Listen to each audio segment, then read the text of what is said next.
ഈ തൃശ്ശൂരിൽ നിന്ന് മറ്റൊരു വാർത്ത കൂടി എത്തുന്നത് ഈ തൃശ്ശൂരിൽ ഇതര സംസ്ഥാന തൊഴിലാളിക്ക് വെടിയേറ്റ സംഭവമാണ്. എന്താണത്?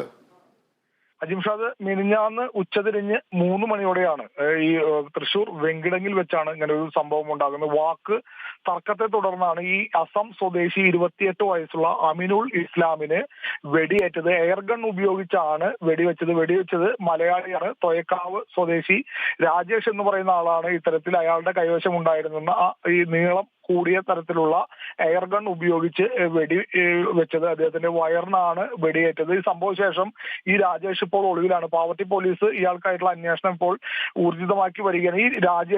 ഈ വെടിവെച്ച രാജേഷിന്റെ വീടിന് സമീപം ഈ വെടിയേറ്റ അസം സ്വദേശി അമിനുൽ ഇസ്ലാമും ഇയാളുടെ കൂടെ മറ്റൊരു തൊഴിലാളിയും മറ്റൊരു പണിക്കായി എത്തിയിരുന്നു. ഈ വെടിയേറ്റ അസം സ്വദേശി അമിനുൽ ഇസ്ലാമും കൂടെ വന്ന ആളും തമ്മിൽ ഒരു തർക്കമുണ്ടായി.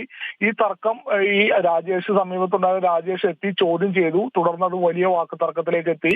ഇതാണ് ഈ രാജേഷിനെ വെടിവെക്കാൻ പ്രേരിപ്പിച്ച കാര്യം. രാജേഷ് കയ്യിലുണ്ടായിരുന്ന തോക്ക് എടുത്തുകൊണ്ട് വന്ന് ഈ അമിനുൽ ഇസ്ലാമിന്റെ വയറിന് വെടിവെക്കുകയായിരുന്നു. ഉടനടി അവിടെയുള്ളവർ ചേർന്ന് ഈ വെടിയേറ്റ അമിനുൽ ഇസ്ലാമിനെ നേരെ ചാവക്കാടുള്ള രാജ ആശുപത്രിയിൽ എത്തിച്ചു. സർജറിയിലൂടെ, ഓപ്പറേഷനിലൂടെയാണ് ഈ വയറിൽ നിന്നും ഈ വെടിയുണ്ട പുറത്തെടുത്തത്. ഇപ്പോൾ പൂർണ്ണ ആരോഗ്യവാനായി വന്നുകൊണ്ടിരിക്കുകയാണെന്നാണ് നമുക്ക് ലഭിക്കുന്ന വിവരം. പോലീസിൽ നിന്ന് നമുക്ക് ലഭിക്കുന്നത്. എന്തായാലും ഇന്നോ നാളെയോ ആയി ഈ അമിനുൽ ഇസ്ലാം ആശുപത്രിയിൽ നിന്നും ഡിസ്ചാർജ് ചെയ്യുക. എന്തായാലും ഈ വെടിവെച്ച രാജേഷ്, തൊയക്കാവ് സ്വദേശി രാജേഷ് ഇപ്പോൾ ഒളിവിലാണ്. ഇയാൾക്കായിട്ടുള്ള അന്വേഷണം ഇപ്പോൾ പാവട്ടി പോലീസ് ഊർജിതമാക്കിയിട്ടുണ്ടെന്നാണ് പോലീസ് നമുക്ക് ഇപ്പോൾ ഏറ്റവും ഒടുവിൽ നൽകിയ വിവരം.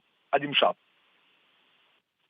ശരി, അനീഷ് ആന്റണിയാണ് വിവരങ്ങൾ നൽകിയത്. തൃശ്ശൂർ വെങ്കിടങ്ങിൽ ഇതര സംസ്ഥാന തൊഴിലാളിക്ക് വെടിയേറ്റു. അസം സ്വദേശിയായ അമീനുൽ ഇസ്ലാമിനാണ് വെടിയേറ്റത്. തൊയക്കാവ് സ്വദേശി രാജേഷാണ് എയർഗൺ ഉപയോഗിച്ച് വെടിവെച്ചത്. പരിക്കേറ്റ അമീനുൽ ഇസ്ലാമിൻ്റെ വയറിൽ നിന്നും വെടിയുണ്ടകൾ ശസ്ത്രക്രിയയിലൂടെ പുറത്തെടുത്തിട്ടുണ്ട്. ഇതിൻ്റെയൊക്കെ വിവരങ്ങളാണ് അനീഷ് ആന്റണി നൽകിയത്.